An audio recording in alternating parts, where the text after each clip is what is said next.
Hello, friends and family of Facebook. This is my very first personalized video that I'm putting out. So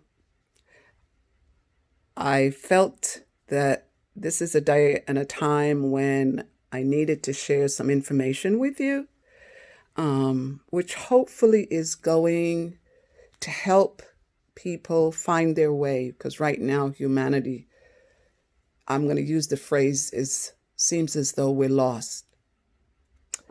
So I have a new book that I've been working on for the past 4 years, and it is actually now at the publishers, and I'm anticipating that it will be ready in the next 6 weeks.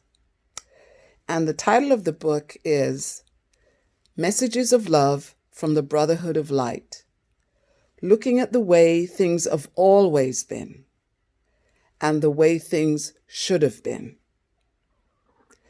And this book is describing who we really are as human beings.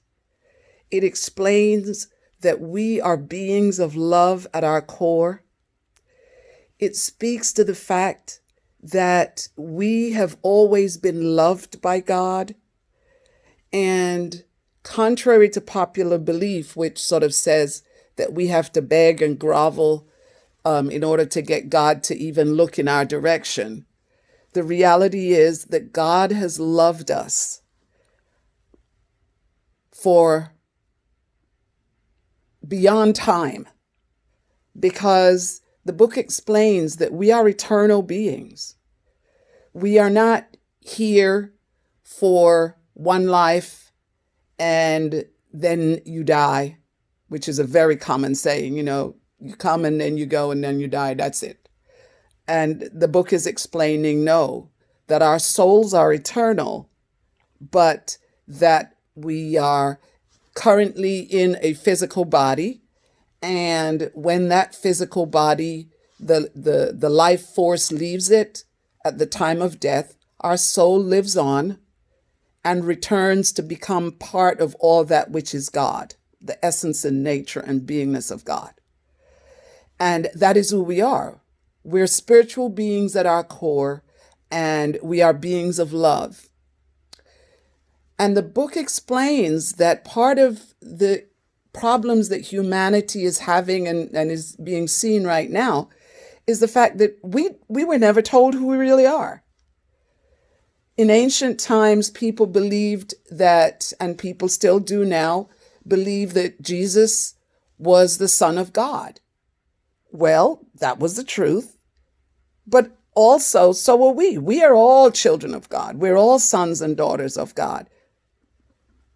Because God created our souls, and we are these eternal beings. You don't just come and as I've said, and leave again.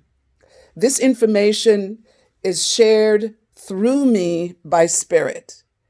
And therefore, how does it come out? Well, I'm a channeler. I hear it and I write it down, and then it becomes a book, which was what happened with the first book, and now what has happened with this one.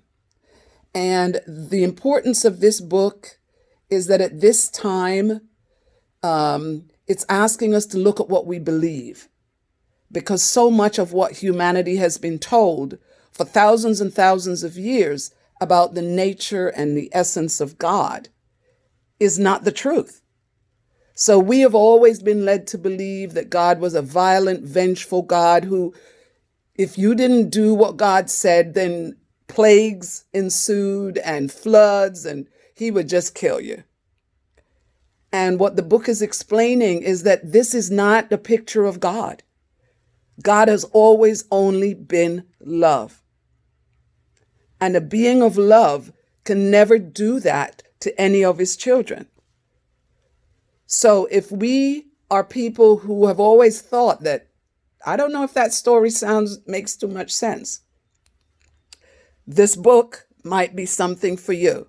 Because what it's explaining is that thousands and thousands of years ago, those people that were in authority made decisions about the kind of world they wanted. And then they went forward and basically made it. Some of it that we see today are stories that were told then. For instance, the idea of a place where your loving parent, God, would burn you for eternity if you didn't follow directions. And the book is saying, no, a loving God weeps when any of his children are in pain and would love to do whatever is possible to release you from that pain that you are currently in, rather than saying, I'm going to stoke the fire and the flame so that you can burn faster. So the book is asking us to look at what we believe and to use a simple judgment. Look at what you believe and say to yourself, does this speak of love? Because what is being shared is that if it didn't speak of love, then it came not from God, but from the mind of man. So think about sacred books that we have across all the different religions and look at some of the things within those books that you have had your whole life and you've always believed. And look at it with that yardstick that says, does it speak of love?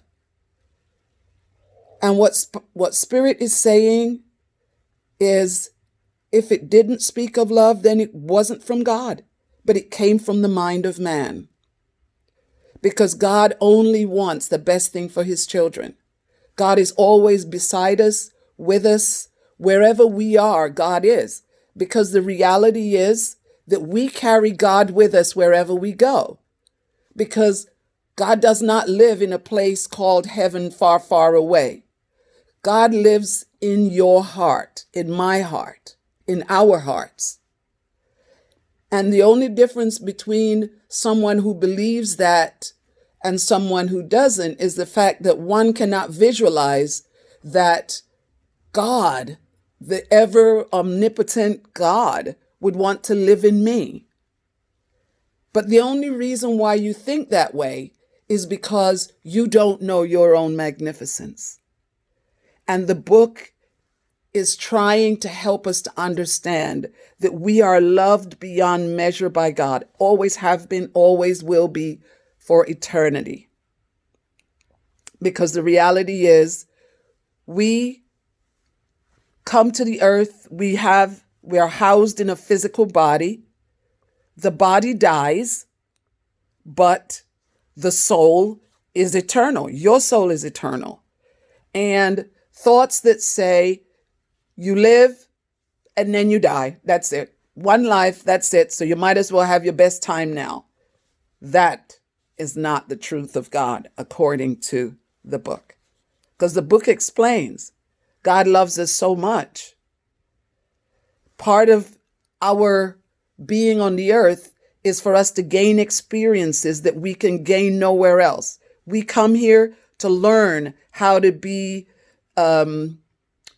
good, to make good decisions.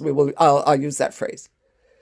How to live, how to make choices for, and I will say for good or evil. I'm going to use that phrase, but basically for better or worse.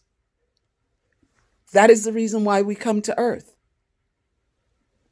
Not to hunt and kill others, but to experience things here on the earth that you can't experience anywhere.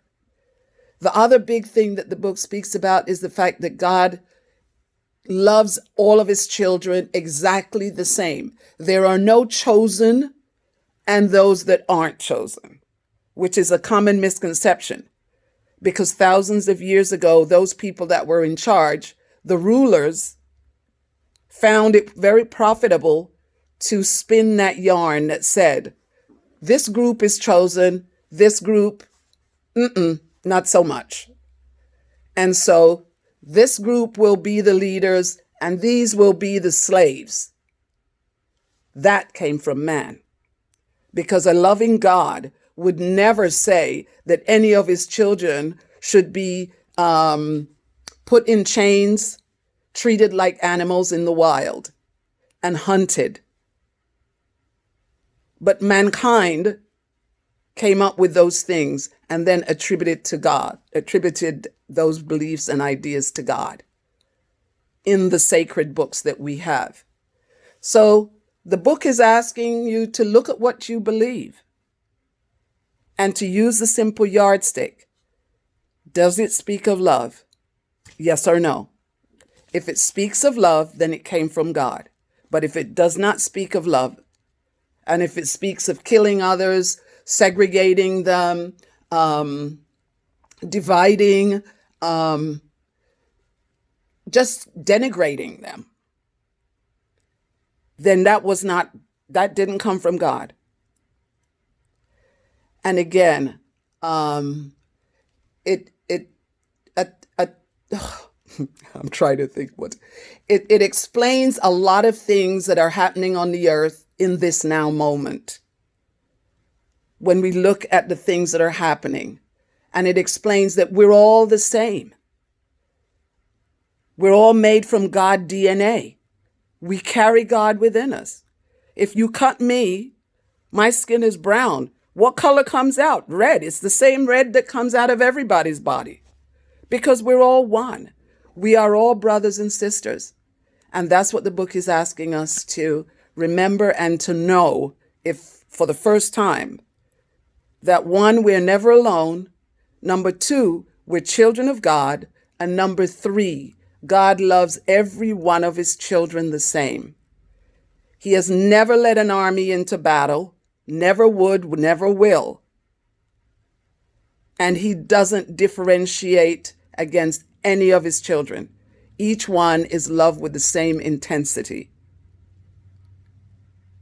That is the nature and beingness of God. Because we are one. You and I are brothers and sisters. God is our parent. I hope to continue, I will continue to share more information about this book as the time gets closer to its release. And I will be placing excerpts of it in different locations on social media so that you can start to get a sense of what it's about. Thank you for your time today. Thank you for being who you are. Remember always, you are the face of God upon the earth. You are the hands and feet of God upon the earth. You are the voice of God upon the earth. All of us. So let us remember these things each day as we walk the road of life. All that God asks of us is that we love each other and that we help our brethren when they are in need. Feed the hungry, help the sick and the homeless. When you do that, you do the things of God, and the heart and soul of God is at peace. Thank you. Have an amazing, amazing day.